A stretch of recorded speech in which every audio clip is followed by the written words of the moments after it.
Dr. Zakir, welcome to our program. Thank you for your time. My I pleasure. really appreciate it. So now you are here in Indonesia. How's your stay so far? Alhamdulillah wa salatu wa salam rasulillah ala sahbihi ajmain amma ba'd. Alhamdulillah, I've been here for the last few days. I came here on the 30th of March, and approximately 6 days have passed, alhamdulillah. It has been a wonderful experience giving lectures in different parts of Indonesia, alhamdulillah. What do you like about Indonesia so far? The foods? Do you like foods? Food, I'm not a man of food. I'm a simple man, I'm not fussy about food. But the taste of Indian food is different than the taste of the Indonesian food. I see. But you can eat the food, right? You still can enjoy the food. Yes, I've had food of different parts Or of they the have world. to serve you special food. Nothing like that, alhamdulillah. Okay. Now you are in Indonesia, one of the country that has a biggest Muslim population in the world so far. What do you think and how do you see Islam in Indonesia? Theoretically, I do agree with you that Indonesia has the largest number of Muslims in the world. It says about 220 million. But practically, I feel India has a larger number of Muslims. Though the Why so? government, no, the government says approximately 14 to 16%. But I feel it is minimum 20%. That's about 250 million. So practically, I would say that India has a larger number of Muslims than Indonesia. But theoretically, I agree with you that according to statistics, Indonesia has the largest number of Muslims. What do I feel about Islam in Indonesia? I feel I had heard a lot about Indonesia, that the Indonesians are very soft, very kind, very good. But as far as following the deen of Islam, being close to Quran and Sunnah, the majority are not very close to Quran and Sunnah. But in this trip, what I found, alhamdulillah, I find that the youngsters, mashallah, and the people, I never expected such a large audience for my lecture. Because I normally give lectures in English and in Urdu. And Indonesia, I'm told, about 10% speak English fluently, and about 20 to 25% understand English, along with those who speak and understand. So I didn't expect a large number, but I was shocked, mashallah. Yesterday we had more than 15 to 20,000 people for my talk. That was in Guntur. Then when we went to Bandung, mashallah, there were more than 12,000 people. And I was really impressed by the large number of people coming and the amount of reception that I got. I've been to many countries, I've been invited by many countries of the world, Muslims and non-Muslims. But Indonesia is one of the best hospitality that I got, alhamdulillah, and the reception I got. You find it that way? Alhamdulillah. Do you have an experience of that? Yes, because when we reached Bandung, mashallah, we found that from the train station to the hotel, there were hundreds of policemen on both the side of the road, clearing the traffic for me, which I feel even to many of the heads of states they won't give. They only give to select the heads of state. And I was happy that not because they did for me. I was happy that the police department and the governor felt that I, being a speaker of Islam, a da'i of Islam, they should give this honor to me. So that really touched me. Yesterday we were in Guntur, there were thousands of students waving the flag, Indian flag, Indonesian flag, both the flags. And there were hundreds of policemen, hundreds of army men, just to greet me, not that I required the protection. Guarding you. So that really shows that, how people, I'm not a head of state. So what they give to the head of state, they gave me a much bigger reception than what most of the heads of states will get in Indonesia. So that really touched me. That's why I say that now I believe the people of Indonesia are coming closer to Quran and Sunnah, and they are respecting a person who speaks on Islam, much more than what they respect any other celebrity. Especially that hospitality you figure out. Hospitality and the question and answer session, and the people caring and wanting to know the reply about the Quran and the Sunnah. So I feel, inshallah, what people told me in the past, maybe it was true, but in the last couple of decades, I feel that the Muslims of Indonesia are coming closer to Quran and Sunnah.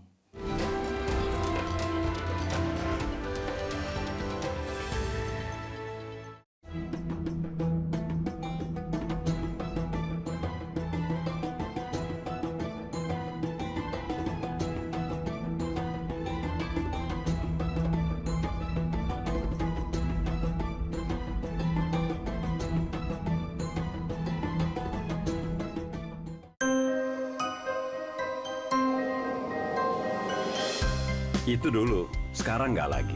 Thomson Activated Ginkgo. Bantu memperlancar sirkulasi peredaran darah. Dengan bahan alam yang diproses menggunakan teknologi yang dipatenkan oleh Yakuken Medical Search Inc. di Jepang untuk bantu meningkatkan penyerapan bahan aktif dalam tubuh. Untuk bantu memperlancarkan sirkulasi peredaran darah.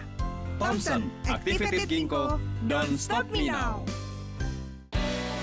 Untuk menemani malam, rangkaian informasi nasional dan mancanegara dihadirkan untuk Anda. Selamat malam, Anda menyaksikan CNN Indonesia The World Tonight. Saya Frida Litwina dan Kami rangkum perkembangan peristiwa yang terjadi sepanjang hari. dalam sidang kali ini beberapa saksi dihadirkan untuk mencari titik terang kasus perempuan Muslim London berkumpul di Westminster Bridge, tempat lokasi kejadian. Akhiri hari Anda bersama The World Tonight.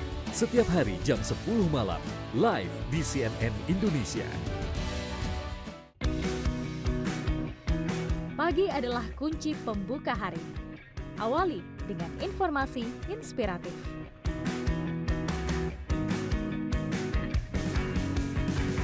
Jadikan hangat mentari sebagai pemacu semangat diri. Dan jangan lewatkan perakiraan cuaca terkini agar siap menghadapi berbagai kondisi. Berbekal optimisme, perbaharui informasi lalu lintas, dan lalui padatnya aktivitas dengan penuh energi. Perhitungkan setiap langkah dan pastikan selalu ambil keputusan terbaik untuk mempermudah setiap kegiatan bisnis yang dijalani. Buka pagi Anda bersama kami. Dan dapatkan rangkaian berita terkini dalam CNN Indonesia Today.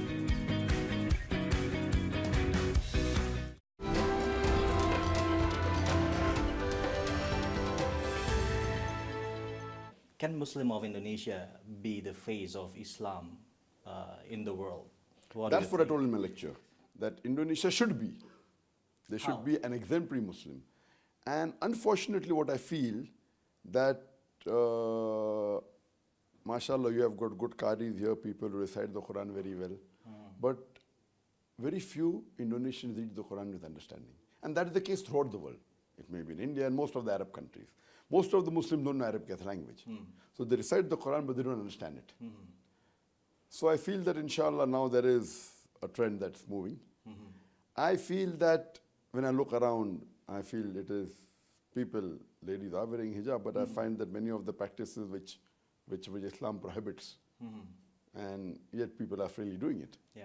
So that I feel that if Indonesia comes closer to the teachings of Quran and Sunnah, there is some, and people, there's a journalist who asked me the question that, do you think Indonesia is moving towards intolerance? So I said, what do you mean intolerance? You have to understand what's intolerance.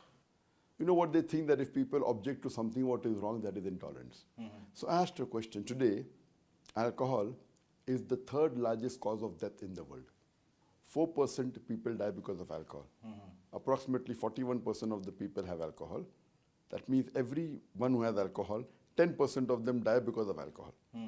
So today if the government says that I want to ban alcohol, and other people say, no, the government is intolerant.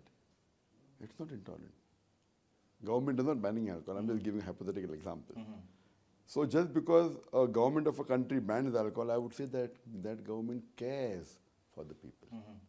But They're intolerant towards alcoholism, towards drug addiction. I'm a medical doctor. There is no two doubt about it that alcohol is any food that has a maximum number of death is because of alcohol. Not only medically, even road accidents and broken homes. You can go on and on. So if a country bans alcohol, it will not call it intolerant. It will say that they really care for their subjects. So what you mean by intolerance is very important. So unfortunately, I feel even most of the citizens of Indonesia, though they are majority Muslims, they don't understand the logic of the Quran and Islam. What is intolerance and what is tolerance? what do you mean by that? What I mean, for example, many people call Islam as an intolerant religion. And I say, yes, Islam is an intolerant religion. It's intolerant towards alcoholism.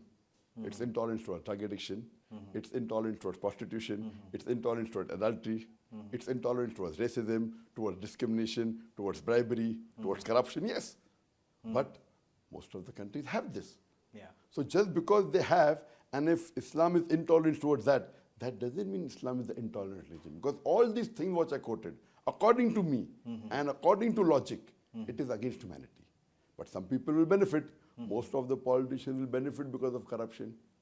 Most of the politicians will benefit because of many things. Yeah. So if we think logically, Islam is intolerant toward those things that is harmful for society and humanity. So if Islam is intolerant towards things which are harmful for the society, that doesn't mean, yes, it is intolerant towards those things which are against humanity. But it's the most tolerant religion. So what you have to realize, what do you mean by the definition of intolerance? If you're intolerant to anything, yes, it's intolerance towards wrong thing, but not the right thing. But intolerance normally means you're against those things which are beneficial for humanity. The right definition. But literal definition means you don't like something. Suppose, hypothetically, your close relatives gets involved in prostitution. Would you like it? If your daughter gets involved in prostitution, will you like it? Of course not. Yeah. Will you be tolerant or intolerant towards it? Yeah, that's the question actually. Why? No problem, let her do what she wants to do. And many of the Western countries, their parents don't mind their children doing prostitution. I would mind. I would not want my daughter to get into prostitution. Would you? No. So are you intolerant towards your children getting into prostitution, yes or no? I have to say no, yeah. No, you are intolerant. Yes. Yeah. Okay. So that's the reason. Islam is intolerance towards drug addiction. If your son gets involved in drug, will you be tolerant to him and say, no son, no problem, this is freedom of life, have cocaine, have brown sugar? Will you say that? No. That means you're an intolerant person. If someone calls me, I am intolerant because I'm against things which are against humanity. So the definition itself has to be clear. That's No, what in you this mean. way I'm intolerant. But I'm intolerant towards those things which are against humanity. So today I find here, it is clearly prohibited in the Quran that alcohol is prohibited. But yet I find that most of the Muslim shops or restaurants, if it's done by non-Muslim, okay, no problem. They may not have that guidance. But in Quran it is very clear cut in Surah Ma'idah chapter 5 verse number 19 that alcohol is prohibited. Yet I find in Muslim restaurants people selling alcohol and they think there's nothing wrong. They say Indonesians are very tolerant. I would say this is the wrong teaching. They don't have the basic knowledge. But there is no such, or is there any country that, yeah, you can say that close to Quran and Sunnah like what? I don't know of any country following Quran Sunnah in total. Yeah. But in many aspects, yes. There are many countries which have banned alcohol. Saudi Arabia has banned alcohol. Totally following Quran and Sunnah, I don't know of any country. But some countries are close in the aspect of the punishments. Some countries are close in aspects of economy. Some countries in the social aspect. Which the world see that as a controversial things, right? Yes, but it's not controversial. It is a solution for the problems of humanity. But people don't want peace to be in the world. People don't want peace in Many the world. people. Why? Very good Is question. it peace is Why? a part It's a of very good our question. humanity? Why? Because some people benefit from peace not prevailing in the world. For example, there are some countries which sell weapons. There are some companies which sell weapons. If everywhere there is peace in the world, who will buy the weapon? And that's what we're seeing today. Countries are engineering war between other countries so that they benefit. And you're a man of the media, you should be knowing this. Yeah. You see all the statements coming from all the Western countries. I don't want to name them. If you don't know this, that means, and I believe you're from CNN. Yeah. So what you have to realize is that many people, many politicians, they would benefit from peace not prevailing. It's happening in India. They want to create fight between two religions so that they benefit for their vote bank. It's there in many parts of the world. In the name of religion, people are winning elections. Great countries. Do you want to name them? Because of showing hatred towards the religion, they are winning election. And today, you find that there is, for the last decade, war for peace, war for peace. It's not war for peace, it is war on peace, on the religion of peace, Islam. Today, Islam is the fastest growing religion in the world. In America, in Europe, in the world. however much they're trying to malign Islam, yet Islam is spreading. So regarding your question, what do you think about Indonesia? I say Indonesia is the largest population of Muslims in the world theoretically. And practically, if not the first, second, they can be a good example. They are the largest majority. In India, we are minority. Out of 1.28 billion, we are 250 million, about 20%. Indonesia has a chance of being an example to the world. How did Islam come to Indonesia? Did any Muslim army come here? No. It came by traders. It came by akhlaq. But unfortunately, you find good qaris in Indonesia, but people should now concentrate on reading the Quran with understanding in the language they understand the best. Besides Arabic, they should read it in the Indonesian language, in Bahasa, in Java, in English, whichever language they understand, so that they understand what is the ruling and teachings of our Creator.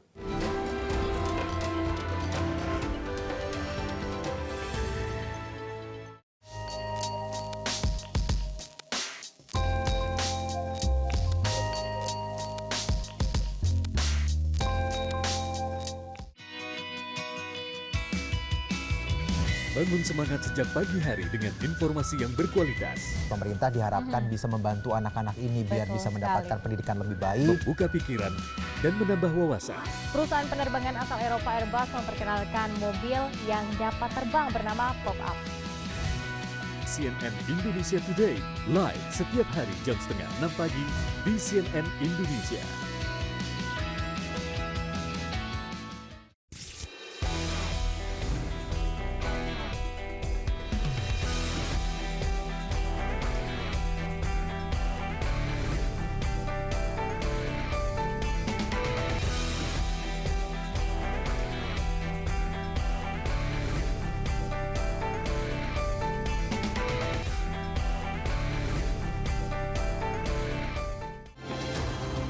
Terima kasih Anda masih bersama Night News. Melengkapi informasi di penghujung hari Anda, kami hadirkan beragam berita berkualitas dari dalam dan luar negeri. Direktorat Jenderal Pajak resmi memperpanjang batas waktu penyampaian SPT orang pribadi. Rangkaian peristiwa penting sepanjang hari kami rangkum untuk menambah wawasan. CNN Indonesia Night News, Selasa sampai Sabtu jam 1 pagi di Trans TV dan CNN Indonesia di Transvision. Buka jendela informasi dengan berita informatif seputar nasional dan internasional. Kepolisian Rusia berhasil mengungkap identitas pelaku serangan di stasiun Saint Petersburg. Serta berbagai laporan langsung dari tempat kejadian. Demikian, KPK enggan memberikan nama calon tersangka. Jumlah ini menjadi jumlah terbesar ketiga dari Beragam informasi yang dikemas menarik dan inspiratif hadir di After 10. Langsung saja kita mulai After 10 kali. Senin sampai Jumat jam 10 pagi live di CNN Indonesia.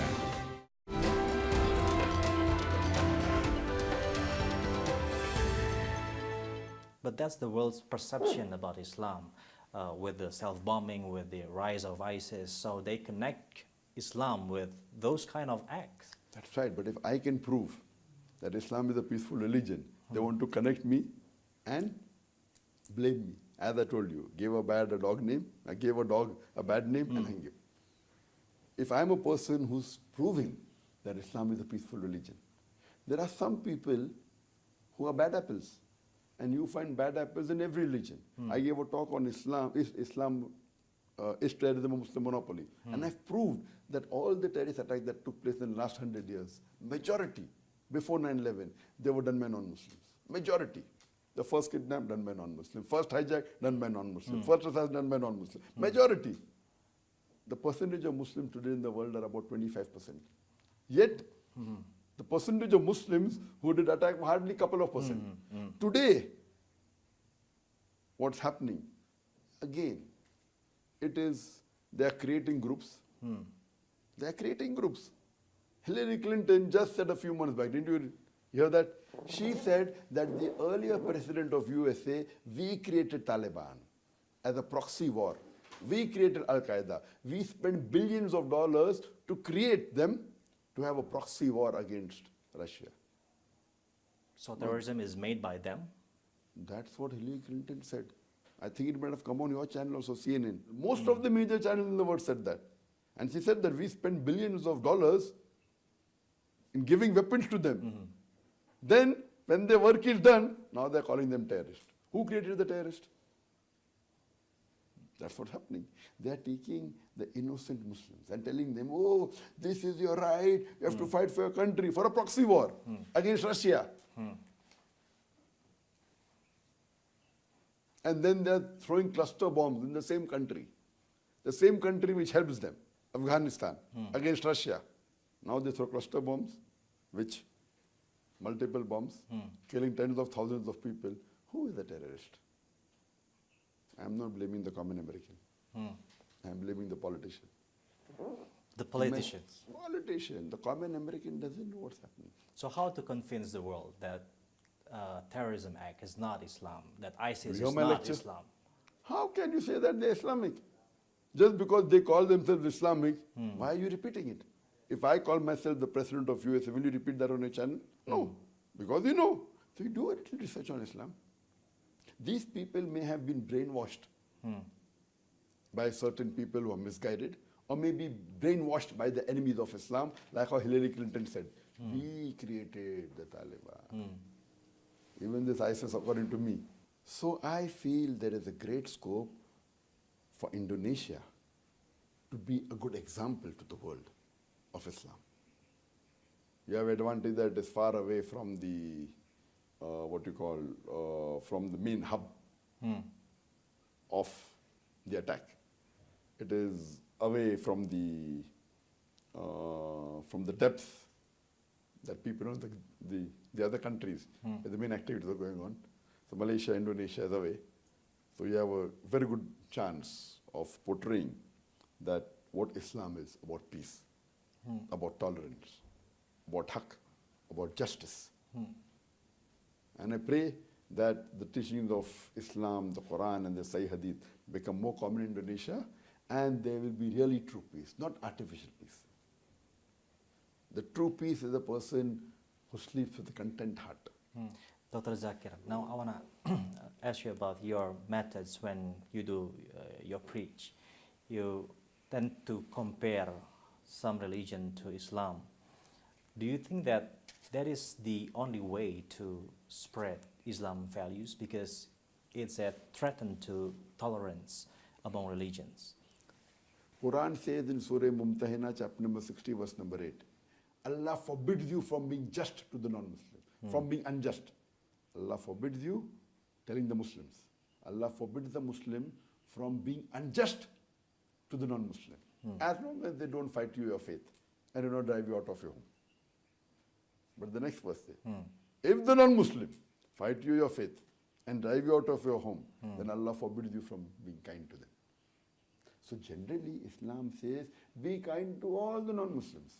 Convey the message. If they agree, follow. If they don't agree, leave them. Don't fight them. Lakum dinukum waliyad-din. To you is your way, to me is my way. That's only one word, out of context. The full word, the full surah, Surah Kafirun, chapter 109, verse 1 to 6 says, Kul ya ayyuhal kafiruna, la abudu ma ta'buduna, wala antum abuduna ma abud, wala ana abudu ma abattum, wala antum abuduna ma abud, lakum dinukum waliyad-din.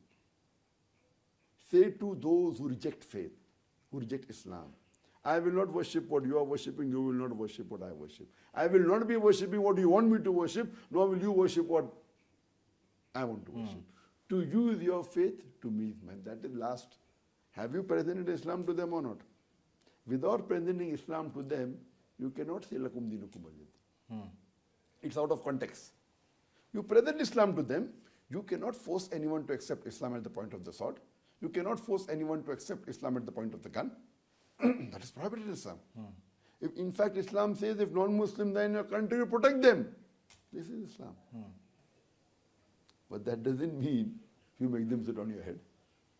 That doesn't mean you make them abuse your religion. That doesn't mean that you make them talk things against your religion. This is Islam, tolerance. Dr. Zakir, how you memorize all of those verses from Quran, from Bible, and from... It is Allah's gift to me, alhamdulillah. Hadha min fadli rabbi. You have a very strong way to memorize I wouldn't, things. yes, Allah has given that, but it is mainly Allah's help. Allah helps. And we have got children in our school of young age. They do a better job than me. Do you have any things like you used to do to memorize all of those things? The more my faith in Allah increases, more does my memory increase, alhamdulillah.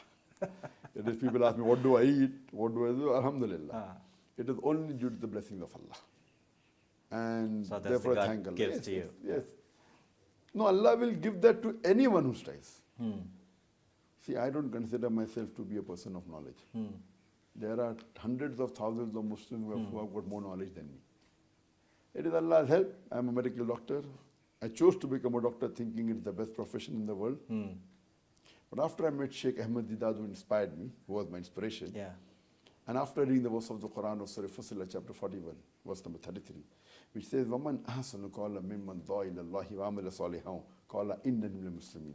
Who is better in speech than the one who invites people to their Lord, works righteousness, and says that I'm a Muslim? When I found that calling people to Islam is a better profession, when I treated people physically, I used to get pleasure.